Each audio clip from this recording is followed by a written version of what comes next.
क्या आपको पता है ईरान, इजराइल, अमेरिका की लड़ाई भारत के दरवाजे तक आ गई है। आपको जानकर हैरानी होगी, भारत के बुलावे पर भारत का मेहमान बनकर ईरानी नौसेना का जहाज IRIS डेना भारत आया था, जिसे हिंद महासागर यानी कि इंडियन ओशन में अमेरिकी पनडुब्बी ने समंदर में डुबो दिया। इमेजिन, अमेरिकी पनडुब्बी हिंद महासागर में कैसे पहुंची?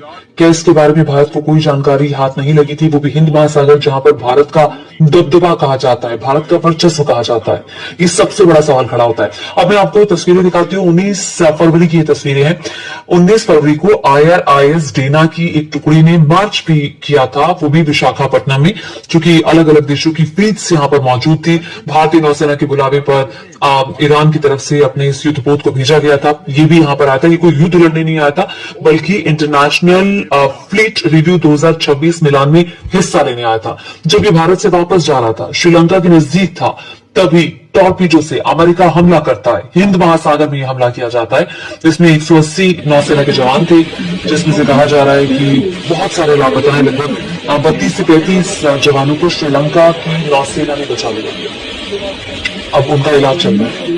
अब बड़ा सवाल ये है कि भारत की तरफ से अब तक कोई एक्शन नहीं आया, और ये वो इलाका है जो भारत के वर्चस्व प्रभुत्व वाला इलाका माना जाता है, और यहाँ के लिए भारत का रिएक्शन ना आना ये अपने आप में बड़ा चिंता का विषय है, क्योंकि भारत इस इलाके में अपना दबदबा बनाकर रखता है, और अगर भारत का रिएक्शन नहीं आता है तो जाहिर तौर पर इस इलाके में भारत अपना वर्चस्व, अपना दबदबा, अपना नेतृत्व खो देगा, क्योंकि ये वो इलाका है, मैं फिर से बार बार कह रही हूं, जहां पर भारत का दबदबा है। अगर इसी इलाके को लेकर भारत का रिएक्शन नहीं आता तो फिर भारत के लिए हिंद महासागर में दबदबा बनाए रखना कठिन होगा।